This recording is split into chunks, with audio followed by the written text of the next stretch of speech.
হরে কৃষ্ণ হরে কৃষ্ণ সবাইকে স্বাগত জানাই।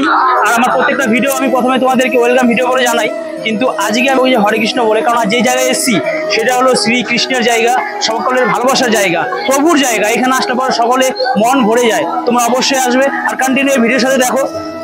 আমি দিকে জানি একটু সবাই তোমরা আসবে আর এই ভিডিওর সাথে কন্টিনিউ থাকবে। আর দেখো আমরা কি করি, কি সন্ধ্যা হতে কিরকম হয়, কৃষ্ণ নাম কিভাবে করি, সকলে মিলে কোথায় আমরা প্রসাদ গ্রহণ করি, সবকিছু তোমরা পেয়ে যাবে ভিডিওর মাধ্যমে। হরে কৃষ্ণ হরে কৃষ্ণ হরে কৃষ্ণ। বেধুয়াডহরি থেকে মায়াপুরের উদ্দেশ্যে রওনা দিয়েছি কৃষ্ণের দর্শনের উদ্দেশ্যে। বেধুয়াডহরি থেকে মায়াপুরের দূরত্ব 30 কিলোমিটার। আমরা সকালবেলা বেরিয়েছি 11টা নাগাদ। আমাদের যেতে সময় লেগেছে 40 থেকে 45 মিনিট। আমি আর আমার গুরুদেব বাইক নিয়ে বেরিয়ে পড়লাম বেধুয়াডহরি থেকে মায়াপুর। যখনই আমি প্ল্যান করলাম যে মায়াপুরের উদ্দেশ্যে আমরা রওনা দেব কৃষ্ণের দর্শনে, তখনই সত্যি মনটা যেন কেমন কেমন করছে, একবার ভগবানের দর্শন করব। আমরা ফাইনালি মায়াপুরে পৌঁছে গেছি। মায়াপুর যেতে যেতে এরকমভাবে তোমরা অনেক মঠ মন্দির দেখতে পাবে। আর আমরা গিয়েছিলাম হোলিতে। হোলি মানেই মায়াপুর, হোলি মানেই বৃন্দাবন, হোলি মানেই নবদ্বীপ। তোমরা দেখতে পাচ্ছ সামনে যে বিল্ডিংটি, সুন্দর একটা নতুন বিল্ডিং তৈরি হচ্ছে, নতুন মন্দির। তোমরা সকলেই জানো মায়াপুরে একটি নতুন মন্দির হচ্ছে। আমরা সেই নতুন মন্দিরের গেটের সামনে পৌঁছে গেছি। যেতে যেতে যখন নতুন মন্দিরটি দেখতে পেলাম তখন সত্যি মনটা জুড়িয়ে গেল। মন্দিরের পাশে গিয়ে ভাগীরথী একটি পার্কিং প্লেস পেলাম, সেখানে বাইকটিকে রেখে এখন মন্দিরে যাওয়ার উদ্দেশ্যে আমরা রওনা দিয়েছি।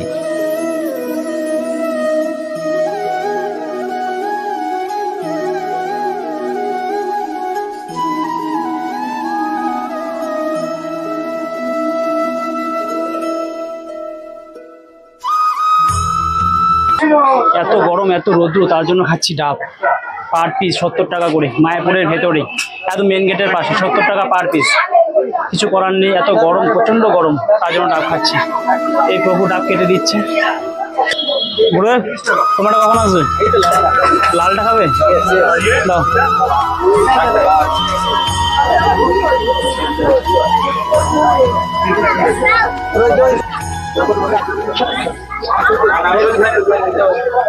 ডাবের জল পান করে আমরা এখন যাচ্ছি মন্দির দেখার উদ্দেশ্যে।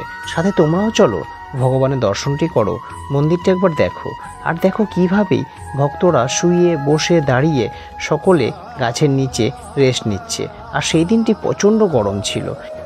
তোমাদেরকে আমি আরেকটি ইনফরমেশন দিয়ে রাখি। তোমরা হয়তো সোশ্যাল মিডিয়ার মধ্যে দেখেছো যে মায়াপুরের সবথেকে বড় মন্দিরটি সকলের জন্য ওপেন করে দিয়েছে, কিন্তু না, সকলের জন্য কিন্তু এই মন্দিরটি ওপেন করা হয়নি। এখানে শুধুমাত্র যারা ভিআইপি রয়েছে তাদের জন্যই ওপেন করা হয়েছে। আমি সেটি ওখানে যাওয়ার পরে বুঝতে পেরেছি। মন্দিরের চারিদিকটি দেখতে দেখতে খিদে পেয়ে গেল। চলে এলাম কুপন সংগ্রহ করতে। আমরা যেই কুপনটা নিতে এসেছি সেটার মূল্য হলো 40 টাকা করে। এখানে 40 টাকা পাবে, 70 টাকা পাবে, 150 টাকা করে কুপন পাবে। এটি তোমাকে গিয়ে বলতে হবে। আমরা এখন যে কুপন সেন্টারে আছি সেটি হলো 40 টাকা করে। একদম মেন গেটের পাশে রয়েছে এই কাউন্টারটি। এখানে কুপন সংগ্রহ করে আমরা এখন চলে যাচ্ছি যেখানে গিয়ে লাইনে দাঁড়িয়ে আমাদেরকে প্রসাদ সংগ্রহ করতে হবে। আর এই যে তোমরা দেখতে পাচ্ছ ব্যারিকেডগুলো, এইভাবে পেঁচিয়ে পেঁচিয়ে তোমাদেরকে লাইনে দাঁড়িয়ে যেতে হবে যেখানে প্রসাদ সবাইকে দেওয়া হয়। আমরা সেম এইভাবে লাইনে দাঁড়িয়ে যাচ্ছি ধীরে ধীরে। আমরা যেহেতু শেষ বেলার দিকে কুপনটি নিয়েছিলাম তার জন্য আমাদের বেশি টাইম লাইনে দাঁড়াতে হয়নি। আমাদের মিনিমাম 15 থেকে 20 মিনিট লাইনে দাঁড়ানোর পরেই আমরা খাবারের যে প্রসাদ বিতরণের জায়গা রয়েছে সেখানে আমরা পৌঁছে গিয়েছি।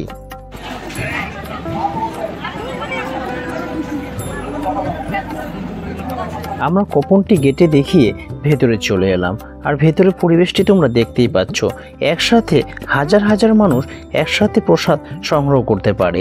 এইখানে এত সুন্দর সুব্যবস্থা রয়েছে, সত্যি না দেখলে বিশ্বাসই করা যায় না।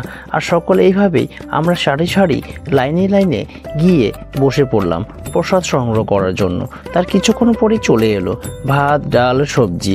এইভাবে সত্যি 40 টাকা নিরামিষ ভাত একমাত্র ইসকন বলেই সম্ভব। মন্দির দর্শন হলো, খাওয়া দাওয়া হলো, চলো তাহলে বাইরে একবার মেলাটি তোমাদের ঘুরিয়ে আনি। মেলাতে আসবো আর মেলার পরিবেশটি তোমাদেরকে দেখাবো না, তা হতে পারে? দেখতে পাচ্ছ কত ভিড়, কত মানুষ, দুপাশেই রয়েছে অনেক দোকানপাট, নানান জিনিস তোমরা কেনাকাটা করতে পারবে যার যেরকম ইচ্ছে। আরেকটি কথা বলে রাখি, এইখানে কিন্তু বাইরে বেশিরভাগই তোমরা খাবার দাবার যে পেয়ে থাকবে নিরামিষ, আমিষও রয়েছে, খুঁজলে পরে পাওয়া যাবে।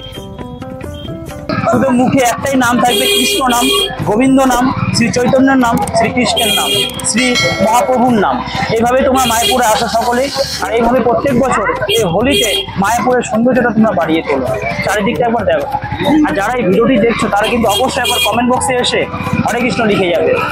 দেখো তোমরা চারিদিকে ভিডিওটা শুধু দেখো, ভিডিওটা সব কৃষ্ণ ভক্ত, গোবিন্দ ভক্ত, রাধা ভক্ত, সকলে এখানে এসে শুধু একটাই নাম করে যায়, সে হলো হরে কৃষ্ণ, হরে কৃষ্ণ, হরে কৃষ্ণ।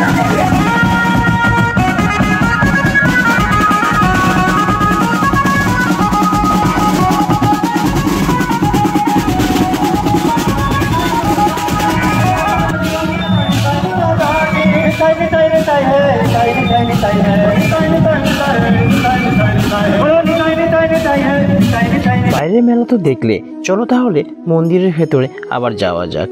বিকেল তখন 5টা বাজে, তখন আমার মন্দিরের ভেতরে আবার আসলাম। আর মন্দিরের ঠিক পেছনেই রয়েছে এরকম ফোয়ারা, জলের ফোয়ারা, খুব সুন্দর। যখন সন্ধ্যা হবে, রাত্রি হবে, লাইটিং আরও বেশ সুন্দর লাগবে।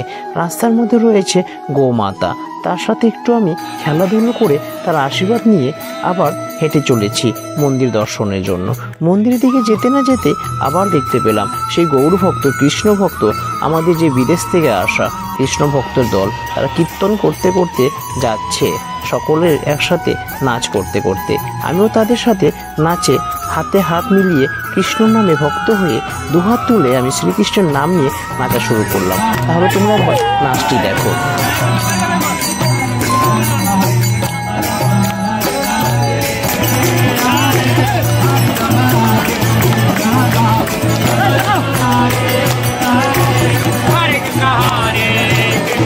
গৌর ভক্তদের সাথে নাচ করে আমি চলে এলাম মন্দিরের ভেতরে ভগবানের সন্ধ্যা আরতি দেখার জন্য।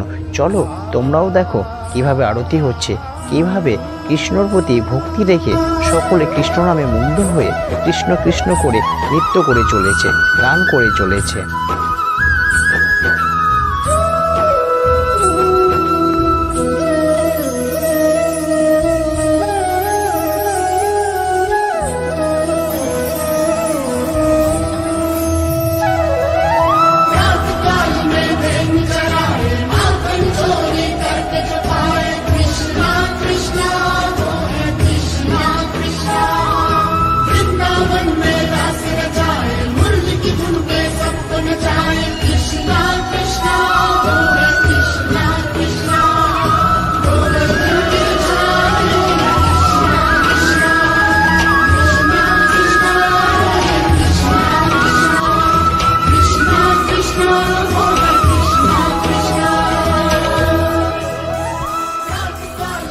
রাধাকৃষ্ণর নাম নিয়ে আজকের মতো ভিডিওটি এখানে সমাপ্ত করলাম।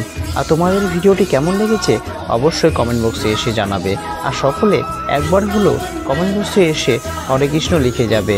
সকলে ভালো থাকবে, সুস্থ থাকবে। এখন পর্যন্ত আমার চ্যানেলটিকে যারা সাবস্ক্রাইব করোনি, চ্যানেলটিকে সাবস্ক্রাইব করে পাশে থেকে বেল আইকনটিকে বাজিয়ে দেবে। অন্য একদিন তোমাদের সাথে আবার ভিডিওতে দেখা হচ্ছে। আজকের মতো এখানে আমার ভিডিওটি সমাপ্ত করলাম। হরে কৃষ্ণ, হরে কৃষ্ণ, হরে কৃষ্ণ।